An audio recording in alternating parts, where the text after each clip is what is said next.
ನಾಗರಿಕರಿಗೆ ಗೌರಿ ಗಣೇಶ ಹಬ್ಬದ ಪ್ರಯುಕ್ತ ಅವರಿಗೆ ಶುಭಾಶಯಗಳನ್ನು ಕೋರಕ್ಕೆ ಇಚ್ಛೆಪಡ್ತೀನಿ.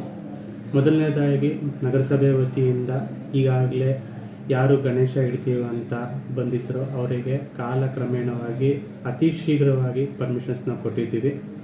ಒಂದನೇ ವಿಚಾರ. ಎರಡನೇ ವಿಚಾರ, ಎಲ್ಲರೂ ಶಾಂತಿ ಸೌಹಾರ್ದತೆಯಿಂದ ಈ ಹಬ್ಬವನ್ನು ಆಚರಿಸ್ಬೇಕಂತ ನಾವು ಕೋರ್ಕೊಳ್ತೀವಿ. ಮೂರನೇ ವಿಚಾರ, ಏನು ನಮ್ಮ ವೇಸ್ಟ್ ಇದೆ, ಸಾಲಿಡ್ ವೇಸ್ಟ್ ಆಗಿರ್ಬೋದು ಅಥವಾ ನಮ್ಮ ಇದು ಡ್ರೈ ವೇಸ್ಟ್ ಆಗಿರುವಂಥದ್ದು, ಕಾಲಕ್ಕೆ ಪ್ರತಿ 3 ಅವರ್ಗೆ ನಾವು ವಾಹನಗಳು ಗಸ್ತು ತಿರುಗ್ತಾ ಇರುತ್ತೆ, ಆ ವಾಹನಗಳಿಗೆ ಹಾಕಬೇಕಂತ ನಾನು ಎಲ್ಲರಿಗೂ ಸವಿನಯವಾಗಿ ನಾನು ಪ್ರಾರ್ಥನೆ ಮಾಡ್ಕೊತೀನಿ. 4ನೇ ವಿಚಾರವಾಗಿ, ಪಾರಂಡಳ್ಳಿಯಲ್ಲಿ ಈಗಾಗಲೇ ಎಲ್ಲ ಸಿದ್ಧತೆಗಳು ಅಲ್ಲಿ ನಾವು ಮಾಡಿದ್ದೀವಿ ಇಮರ್ಷನ್ ಮಾಡೋದಕ್ಕೆ. ಅಲ್ಲಿ ನಮ್ಮ ಟೀಮ್ ಅಂದರೆ ಒಂದು 8 ಜನ ಪೌರ ಕಾರ್ಮಿಕರು ಗಣೇಶ ತಂದ ಕೂಡಲೇ ನಾವು ಅಲ್ಲಿ ಇಮರ್ಷನ್ ಮಾಡ್ತೀವಿ. ಒಳಗಡೆ ಹೋಗ್ಲಿಕ್ಕೆ ನಾವು ಯಾರಿಗೂ ಪರ್ಮಿಷನ್ ಕೊಡೋದಿಲ್ಲ. ಅಲ್ಲಿ CC ಕ್ಯಾಮ್ರಾ ಕಣ್ಗಾವಲಲ್ಲಿರುತ್ತೆ. ಎಲ್ಲರೂ ಶಾಂತಿ ಸಂಯಮದಿಂದ ಈ ಹಬ್ಬವನ್ನು ಆಚರಿಸೋಣ ಹಾಗೂ ಎಲ್ಲರಿಗೂ ಈ ಹಬ್ಬದಿಂದ ಶುಭವಾಗಲಿ ಅಂತ ನಾನು ತಮ್ಮ ಮುಖಾಂತರ ಕೋರ್ಕೊಳ್ತೇನೆ. ಇವಾಗ ಏನಾಗಿದೆ ಸರ್? ನಮಗೆ ತಾವು ಬ್ಯಾನರ್ ವಿಚಾರವಾಗಿ ಪ್ರಸ್ತಾಪ ಮಾಡಿದ್ದೀರಾ, ಸಂತೋಷ. ನಾವು ತಮಗೂ ಗೊತ್ತಿದ್ದು 1, 2 ಆ ಥರ ವಿಚಾರದಲ್ಲಿ ನಾವು ಹಸ್ತಕ್ಷೇಪ ಮಾಡಿರೋದಿಲ್ಲ.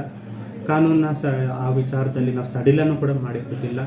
ಏಕಾಏಕಿ ಹಾಕಿದಾಗ ನಾವು ಜಸ್ಟ್ ಅವ್ರಿಗೆ ಹೇಳೋವಂಥದ್ದು, ಯಾರು ಬೇಕಾದರೂ ಹಾಕೋಬೋದು, ತಾವು ದಯವಿಟ್ಟು ಇಲ್ಲಿ ಪರ್ಮಿಷನ್ ತೊಗೊಂಡು ಅಲ್ಲಿ ಹಾಕಬೇಕು ಅಂತ. ಏನಕ್ಕೆ ನಾವು ಕೇಳ್ತೀವಿ ಪರ್ಮಿಷನ್ ಅಂದರೆ, ನಾಳೆ ಅವ್ರು ಕೇಳಿರುವಂಥ ಜಾಗ ಅದು ಸೂಕ್ಷ್ಮ ಆಗಿರ್ಬೋದು ಅಥವಾ ಸೂಕ್ಷ್ಮ ಆಗದೇ ಇರಬಹುದು. ಬಟ್ ನಾವು ಕೇಳ್ಕೊಳ್ಳೋದೇನೆಂದರೆ, ನಮ್ಮ ಗಮನಕ್ಕೆ ಅಂತಂದರೆ ನಾವು ನಾಳೆ ಅದೇನಾದರೂ ಆದಾಗ ಹೌದು ನಾವು ಕೊಟ್ಟಿದ್ದೀವಂತ ನಾವು ಮನವರಿಕೆ ಮಾಡ್ಕೋಬೋದು ಅಥವಾ ಪೊಲೀಸ್ ಡಿಪಾರ್ಟ್ಮೆಂಟ್ ಅವ್ರ ಜೊತೆ ನಾವು ಅವ್ರ ಜೊತೆ ಕೋಆರ್ಡಿನೇಟ್ ಮಾಡ್ಬೋದು. ನಾನು ಎಲ್ಲರಿಗೂ ನಾವು ವಿನಂತಿಸ್ಕೊಳ್ಳೋದೇನೆಂದರೆ, ಇದೇನು ಆರ್ಡರ್ ಅಂತ ನಾವೇನು ಹೇಳ್ತಿಲ್ಲ, ವಿನಂತಿಸ್ಕೊಳ್ಳೋದು, ನೀವೇನೇ ಕಟ್ಟಿದ್ರು ದಯವಿಟ್ಟು ಇಲ್ಲೊಂದು ಪರ್ಮಿಷನ್ ತೊಗೊಂಡೋಗಿ. ನಾವು ಪರ್ಮಿಷನ್ಗೆ ನಾವು ಕಾಯಿಸೋದಿಲ್ಲ. ಮ್ಯಾಕ್ಸಿಮಮ್ 5ರಿಂದ 10 ನಿಮಿಷದಲ್ಲಿ ನಾವು ಇಲ್ಲೇ ಮಾಡಿಕೊಡ್ತೀವಿ. POP ಗಣೇಶಗಳನ್ನು ದಯವಿಟ್ಟು ಯಾರು ಉಪಯೋಗಿಸಬಾರ್ದು ಅಂತ ನಾನು ವಿನಂತಿ ಮಾಡ್ಕೊಳ್ತೀನಿ. ಅದು ಹಾನಿಕಾರಕ. ಅದು ನೀರಲ್ಲಿ ಏನು ನಾವು ಅದನ್ನು ಇಮರ್ಷನ್ ಮಾಡಿದಾಗ ಅದು ಮುಳುಗೋದಿಲ್ಲ. ಅಲ್ಲಿರುವಂಥ ಬೇರೆ ರೀತಿಯ ಜಲಚರ ಜೀವಿಗಳಿಗೆ ಅದು ತೊಂದರೆ ಆಗೋದುಂಟು. ಆದ್ದರಿಂದ ಎಲ್ಲರೂ ಮಣ್ಣಿನ ಗಣೇಶನ ಉಪಯೋಗಿಸ್ಕೋಬೇಕು, ಪರಿಸರಕ್ಕೆ ತಾವು ಕೈ ಜೋಡಿಸ್ಬೇಕು ಅಂತ ನಾನು ವಿನಂತಿಸ್ಕೊಳ್ತೀನಿ. ಸರ್, ಅಲ್ಲಿ ಕೆರೆ ಹತ್ರ ಏನೆಲ್ಲ ಕ್ರಮಗಳಾಗಿ ತಾವು ನೋಡಿರೋ ಹಾಗೆ ಈಗಾಗಲೇ ನೀರು ಚೆನ್ನಾಗಿ ಅಲ್ಲಿ ಪಾರಂಡಳ್ಳಿ ಕೆರೆಯಲ್ಲಿದೆ. ಪೊಲೀಸು ಗಸ್ತು ಅಲ್ಲೇ ಇರುತ್ತೆ. ಬ್ಯಾರಿಕೇಡಿಂಗ್ ಆಲ್ರೆಡಿ ಮಾಡಿದ್ದೀವಿ.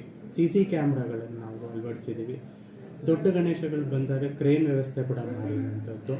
ಏನು ಆಯೋಜಕರು ಇರ್ತಾರಲ್ಲ, ಆಯೋಜಕರು ಅಲ್ಲಿ ಗಣೇಶನ ನಮ್ಮ ಟೀಮ್ ಅಂದರೆ ನಮ್ಮ ಪೌರ ಕಾರ್ಮಿಕರ ಟೀಮ್ ಕೊಟ್ಟರೆ ನಾವೇ ವಿಧಿವಿಧಾನಗಳನ್ನು ನಾವೇ ಮಾಡ್ತೀವಿ. ಅದು ಏನೇ ಕೆಲವರಿಗೆ ಇರ್ಬೋವಂಥದ್ದು ರಿಲೀಜಿಯಸ್ ಆಗಿ 3 ಟೈಮ್ ಮುನ್ನಿಸ್ಬೇಕು, 4 ಟೈಮ್ ಮುನ್ನಿಸ್ಬೇಕಂತ ಎಲ್ಲ ವಿಧಿವಿಧಾನಗಳು ನಾವೇ ಮಾಡ್ತೀವಿ. ಅದು ಏನು ಈ ರಿಲೀಜಿಯಸ್ ಸ್ಕ್ರಿಪ್ಚರ್ಸ್ ಪ್ರಕಾರನೇ ನಾವು ಮಾಡ್ತೀವಿ. ನಾವು ನಮ್ಮ ಸ್ಟಾಫ್ಗೆ ಈ ಸೆನ್ಸಿಟೈಸ್ ಆಲ್ರೆಡಿ ಮಾಡಿದ್ದೀವಿ. ಸರ್, ಆ ಭಾಗದಲ್ಲಿ ಲೈಟ್ ವಿದ್ಯುತ್ ದೀಪಗಳು ಇದೆ. ಆ ಭಾಗದಲ್ಲಿ ವಿದ್ಯುತ್ ದೀಪಗಳು ಏನು ಫೋಕಸ್ ಲೈಟ್ ಅಂತ ನಾವು ಕರಿತೀವಿ, ಅದನ್ನು ನಾವು ಆಲ್ರೆಡಿ ಇವತ್ತಿಂದ ಅಳವಡಿಸೋಕ್ಕೆ ನಾವು ಶುರು ಮಾಡಿದ್ದೀವಿ. ಒಟ್ಟಾರೆ ಈ ಸಾರ್ವಜನಿಕರಿಗೆ ಎಲ್ಲರೂ ಶಾಂತಿ ಸೌಹಾರ್ದತೆಯಿಂದ ಆಲ್ರೆಡಿ ಎಲ್ಲರೂ ಶಾಂತಿ ನಡ್ಕೊಂಡೇ ಬಂದಿದೆ, ಇನ್ನು ಮುಂದೂ ನಡ್ಕೊಂಡು ಹೋಗುತ್ತೆ. ಸಣ್ಣ ಪುಟ್ಟ ಏನಾದರೂ ಇದ್ದೇ ಇರುತ್ತೆ, ಅದನ್ನೆಲ್ಲ ನಾವು ಬದಿಗಿಟ್ಟು ನಾವು ಈ ಹಬ್ಬವನ್ನು ಎಲ್ಲ ಧರ್ಮದವರು, ಎಲ್ಲ ಜಾತಿಯವರು, ಎಲ್ಲ ಜನಾಂಗದವರು ಹಬ್ಬವನ್ನು ಆಚರಣೆ ಮಾಡೋಣ ಅಂತ ನಾನು ಹೇಳ್ತೀನಿ.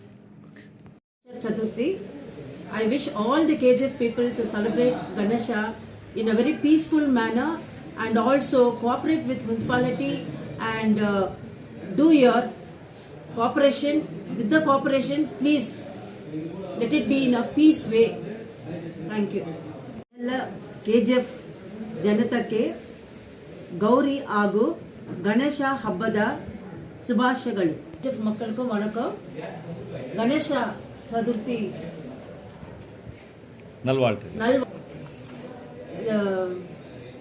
ஸ்டாச்சு எல்லாம் கரைக்கிறதுக்கு முனிசிபாலிட்டி மூலிமா பாரண்டஹள்ளி லேக்கில் அதெல்லாம் ஏற்பாடு பண்ணியிருக்கோம். 10லேருந்து 15 பேர் வரைக்கும் இருக்கிறாங்க. அந்த சிலையை வந்து கரைக்கிறதுக்கு நாங்கள் JCB வச்சுருக்கோம். ப்ளஸ் அங்கே இருந்து லைட்டுங்கோ எல்லாம் ஏற்பாடு பண்ணியிருக்கிறோம். எங்களுக்கு நீங்கள் கோஆப்ரேட் பண்ணி அது தண்ணியில் விடுறதுக்கு நல்ல மாதிரி கோஆப்ரேட் பண்ணி எங்களுக்கு